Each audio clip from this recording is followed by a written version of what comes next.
María Paz Guerrero, hola, buenos días. Raquel, encantada de estar aquí en la Casa de América Latina de Lisboa. Mucho gusto, muchas gracias por aceptar esta nuestra invitación para hablarmos del Día Mundial de la Poesía. Pido perdone por mi español, que no es muy bueno, hablo portuñol. Si hay algo que no comprende, vamos a ver, intento mejorar, ¿sí? Ahora, para empezar, es mejor que yo haga una presentación tuya para las personas de Portugal que no conozcan tu trabajo y no saben de tu poesía. Entonces, María Paz Guerrero nació en Bogotá, 3 de mayo de 1982 en portugués. Estudió literatura en la Universidad de los Andes y literatura comparada en la Universidad de Sorbonne, Nouvelle Paris, en París. En el 2018 publicó el libro Dios también es una perra y después ha publicado ahora más recientemente un libro que se llama Los analfabetas, es así, ¿no? Sí. Así es. Ha leído que tu obra reflexiona sobre la violencia en Colombia, la escritura, el pensamiento. Se callar, podemos empezar por ahí. Yo he leído algunos poemas tuyos en la internet, que no tengo libros aquí a Portugal, y sí encuentra una reflexión sobre la violencia. Quería saber si es propositada, si quieres decir algo específico cuando escribes sobre la violencia en tu país. Muy bien. Mira, Raquel, el último libro que salió el año pasado, en septiembre del año Ujú. pasado, 2020, que se llama Los analfabetas. Este es este. Sí, sí. Entonces, en este libro emprendí una búsqueda con el lenguaje y desde el lenguaje de múltiples tipos de violencia. Entonces, aquí me refiero a violencia colonial, a violencia contra la mujer, la violencia también que se ha vivido en el panorama político de Colombia en los últimos años en lo referente a las masacres, a todo tipo de violencias, tanto en el campo como en la ciudad, también de las desigualdades económicas, choques, eh, digamos que proponen una especie de sin salida. Ujú, Yo me fui encontrando con una experiencia que iba impregnando cada poema de esa propulsión violenta. ujú, No me lo propuse de antemano, fue una investigación que desarrollé a lo largo de varios años de escritura y cuyo propósito era más bien encontrar un lenguaje que fuera abierto y que estuviera cortado, que estuviera recortado, que estuviera también explayado en la página. Hay digamos, una propuesta visual en este libro. Y fueron apareciendo, Raquel, todas estas formas de violencia que yo creo que tienen que ver con una experiencia cotidiana, creo, latinoamericana. Creo que hay algo que atraviesa la vida de una ciudad latinoamericana como Bogotá, que es la desigualdad social, ujú. que es evidente en las calles, cuando tomas el bus, En el cotidiano. cuando Ujú, en la vida cotidiana, y ya después están, pues, a partir de ahí, todo tipo de violencias que se van agregando ujú, a ujú. esta experiencia. Entonces, yo creo que Entonces, por ahí. Mm. Entonces no ha sido algo propositado de antemano, como decías, pero ha sido como que a cada poema una reflexión. Hay una mirada específica a cada tipo de violencia, podemos decir así. Sí, sí, sí. Fue un trabajo caleidoscópico en la medida en que se fue, digamos, multiplicando la cantidad de posibles violencias sin que yo lo pensara de antemano. Lo que hice fue releer a posteriori todo ese material e identificar que había violencia contra la mujer, colonial, en la educación y también esta pues más política evidente, digamos, referente a, a nuestra situación política. Ujú. Entonces es todo eso, es como que una afirmación de la violencia, pero con lenguaje en poética. ¿Cómo ha sido la recepción a ese libro ahí? Muy bien, Raquel. Mira, en Colombia hay de todas maneras una tradición de escritura de la violencia, porque pues Ujú, tenemos un país convulsionado por pues una guerra que ha durado muchos años, ya se firmó el proceso de paz, claro, hemos atravesado pues épocas muy difíciles. Entonces tú puedes encontrar una tradición de escritura de la violencia en Colombia, en la poesía. ujú, Eh, Creo que digamos que estoy de cierta manera poniéndome en esa línea de trabajo poético. Y creo que el asunto de lo analfabeta, pues es una apuesta por construir una enunciación que digamos que constituya una especie de colectivo analfabeta en donde hay un uno analfabeta, pero todos a la vez participamos de ese analfabetismo ujú, desde nuestras diversas procedencias, digamos. ujú. Entonces, eso ha generado en Colombia, que es el país donde pues está editado el libro, una respuesta por parte de los lectores en donde han identificado este trabajo plástico con el lenguaje y creo que encuentran en esa plasticidad del lenguaje una manera de construir su propia lectura. Entonces, eso ha sido interesante.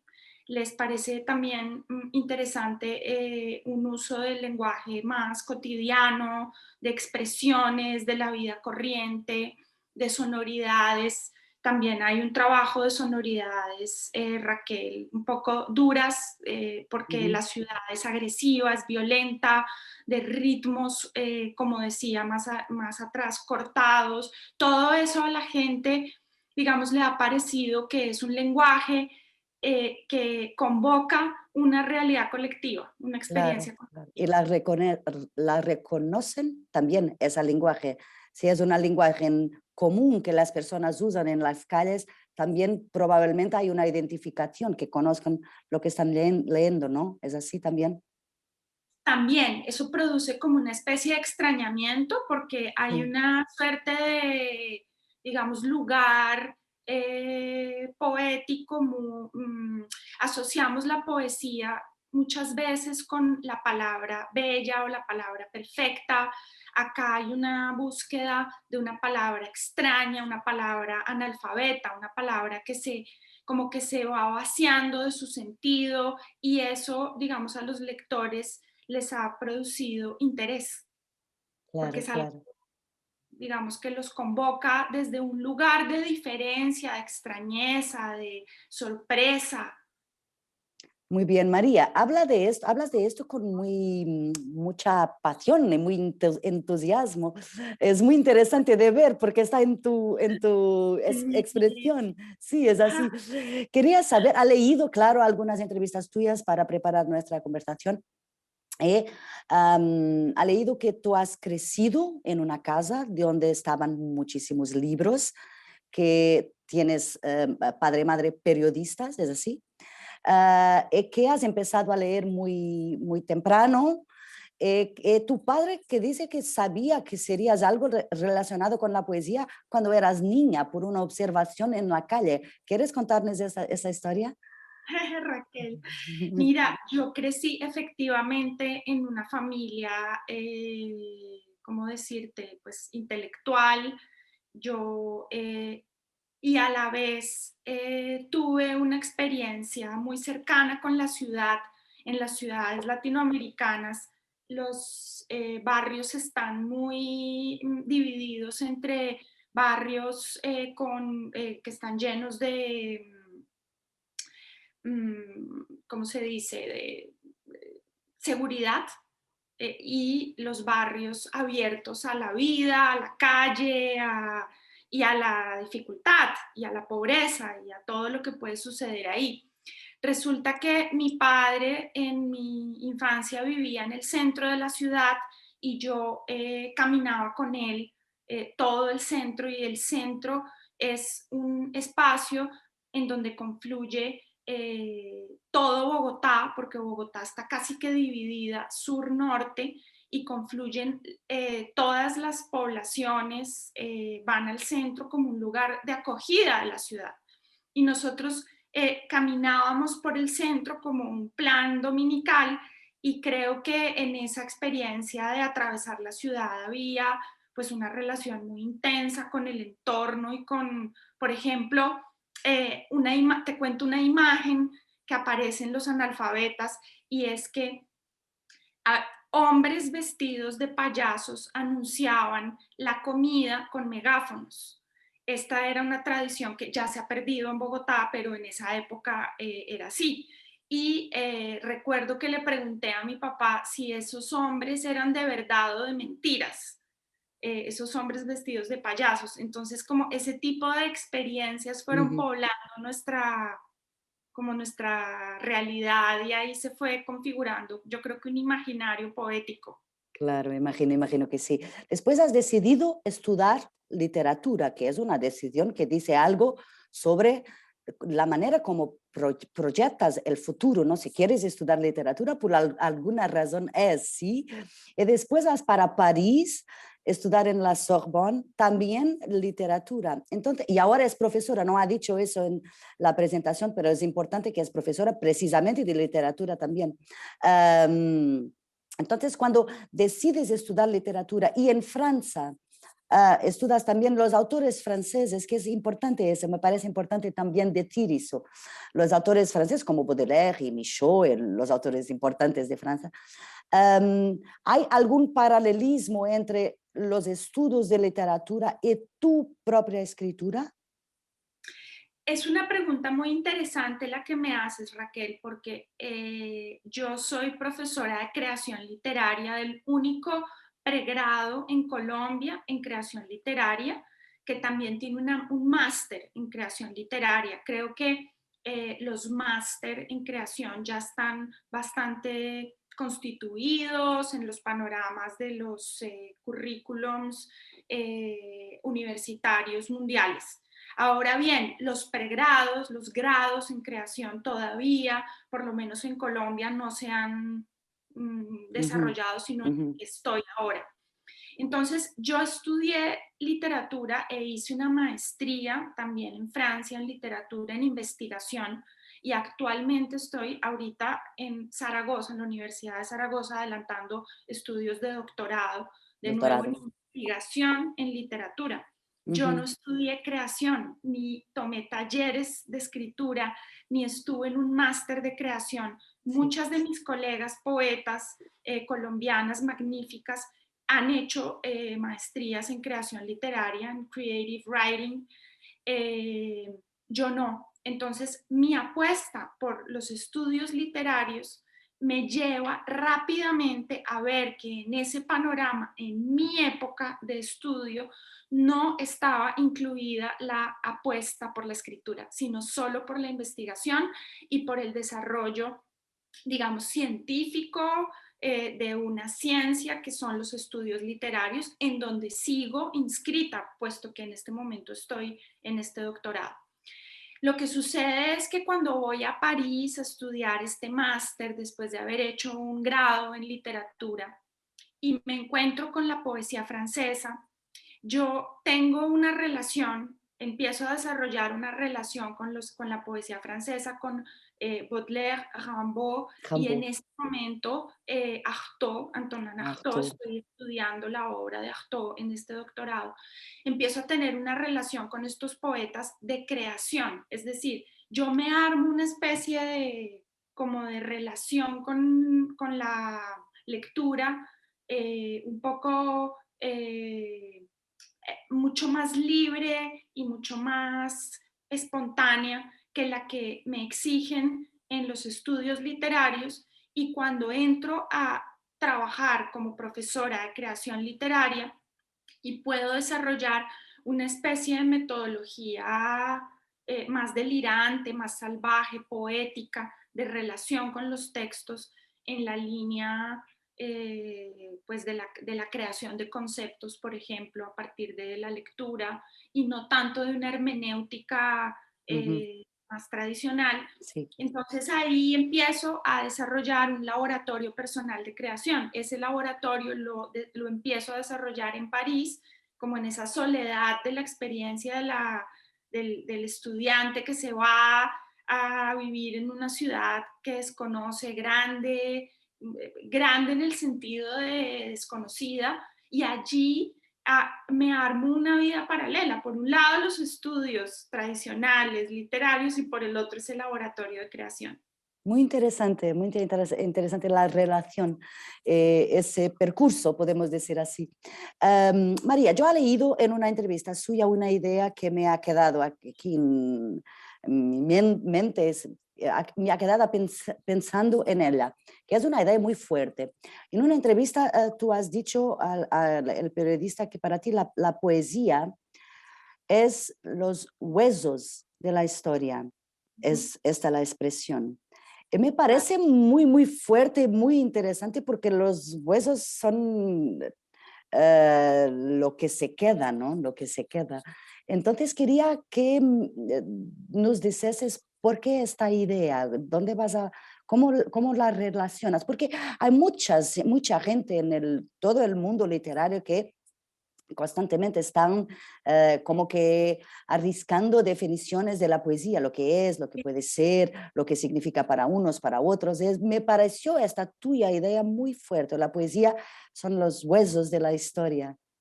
Claro, es que resulta que a raíz de Los analfabetas, que es un libro que plantea estas visiones de la violencia, pues digamos que se ha desarrollado la pregunta por parte de los receptores sobre cuál es la relación entre los analfabetas y la historia de Colombia y las posibles representaciones del horror de la historia. Y creo que cuando me preguntas que si había una intención en esa construcción de una idea de la violencia, creo que lo que hay es lo que sí tengo es una intención de llegar al hueso de la realidad. Y ese hueso de la realidad es inaprensible, porque opera por sensaciones y por multiplicidad. Entonces, no hay una intención de representar un hecho o una idea, lo que hay es la intención de acceder a ese hueso y ese hueso que es inaccesible por definición, pues es todo el reto del artista y del poeta de encontrar por medio del ritmo intentar rodear esa sensación. Entonces yo creo que pues yo opero con relación a la historia por medio de sensaciones y esas sensaciones que precisamente se producen en espacios, digamos, ajenos a lo normativo, se producen en una imagen que se ve y impresiona, se producen en días en donde no se trabaja, en los sueños, en lugares que, digamos, incluso en lugares de alienación, en Ujú. lugares de dureza, ahí también hay experiencias de lo humano y de lo real. Entonces, yo creo que en esa percepción un poco oblicua y fragmentaria de la experiencia, va operando un lenguaje que se va construyendo incluso por fuera del mismo lenguaje, porque Ujú. solo a la medida en que se escribe se puede rodear. Entonces, fíjate que es una definición muy como oblicua definitivamente de la poesía y de la relación de la poesía con la historia. Ahora bien, creo que eso que puede capturar el lenguaje poético del hueso, de lo que queda, eso que queda puede tal vez mm, dar cuenta de una especie de experiencia colectiva, humana, compleja de la historia, en donde caben muchas voces y donde caben todas las contradicciones pues de esa dureza a la que estamos muchas veces expuestos. Claro, claro. Y todas esas huesos son reflexos de los huesos, son muchísimos huesos que la poesía abarca, ¿sí? Porque la Exacto. poesía abarca todo. María, por hablar de la historia, estamos nosotros todos viviendo un periodo de la historia muy difícil, complejo, nuevo, que es la pandemia, que ha afectado mundialmente todas las personas. Quería saber para ti, en cuanto creadora, Ujú. ¿cómo han sido estos meses que va para un año ya de pandemia? ¿Se ha cambiado algo en tu creación? ¿Se has escrito más, escrito menos, leído más, leído menos? ¿Cómo ha sido? Mira, Raquel, yo creo que al inicio había una especie de sensación de, digamos, de identificar un tiempo de soledad, de distanciamiento con la realidad, en donde el trabajo de la escritura tiene mucho que ver con eso, con esa experiencia de la reclusión. Ujú. Hay una especie de estar de lado, de estar de buscar ese cuarto propio, ese lugar de silencio para poder escuchar el lenguaje. Yo creo que eso ha estado atravesado por una especie de sensación de fragilidad y vulnerabilidad colectiva, como de captación de la vulnerabilidad del cuerpo y del cuerpo colectivo eh, que está enfrentado a la posibilidad de la muerte mm, instantánea, el virus operando de una manera desconocida en cada cuerpo. Yo creo que es una experiencia de excepción, es un estado de excepción dentro de un estado de excepción de la violencia en el que ya estábamos inmersos. Creo que dentro de ese espectro, la, la lectura de espacios de encuentro del sentido, de darle sentido a la realidad y también como de anclarse, de un ancla en medio de la deriva, pero también creo que que en este tiempo de pandemia hemos hecho unos esfuerzos increíbles por imaginar afectos posibles y como por habitar el mundo digital de maneras poéticas y de maneras expandidas. Entonces, pues como todo me parece que es un tiempo eh, muy complejo y que desde el punto de vista personal, ya Claro. pues con relación a la creación, te digo que no he sentido la necesidad de escribir sobre la pandemia, sino desde la pandemia, es decir, en ese estado de alerta y digamos, de apertura hacia ver una especie de nuevo mundo, un mundo digitalizado y un mundo expuesto a la vulnerabilidad. Ujú. Me parece una muy buena ocasión para te pedir para leer un poema tuyo, ¿puede ser? Claro, claro que sí. Entonces, Bueno, vamos a voy a escuchar. leer un poema de los analfabetas que dice así. Todo calla desde el cable aéreo y no se sabe porque no se leen noticias, solo se mira y letrado tanta casa de lata.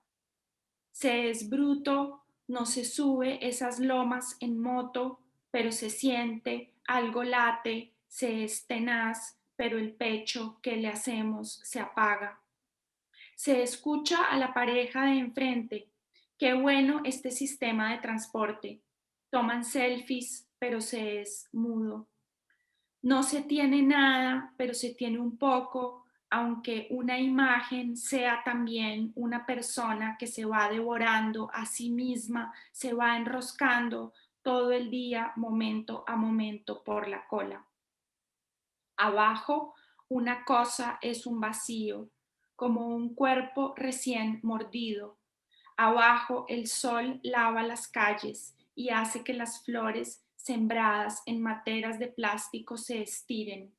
Pero se sabe, empecinado, una cosa está lejos, una cosa está difusa, terca, pero ni siquiera es un poquito de huella, ni desierto escapado, es un soplo, un vaho, una neblina erizada, es la pluma que cae en el fondo del naufragio, es un roto. Gracias, María. Es un poema muy fuerte, muy intenso. Muchas gracias. Antes de nos despedirnos, y una vez que es Día Mundial de la Poesía, es que además de escribir, también estudias los poetas. Imagino que leas muchísima poesía, porque las personas que escriben poesía normalmente leen muchísima poesía. Quería preguntarte para terminar, lo que te da la poesía personalmente, a ti, María. Raquel, a mí la poesía me da un lugar en el mundo, me da la posibilidad de pensar y estar también con la muerte. Muchas gracias, ha sido un placer hablar contigo y conocerte, ainda que así por este medio digital. Muchas gracias, María A Paz ti, Guerrero. a ti. Feliz Día Mundial de la Poesía. Gracias.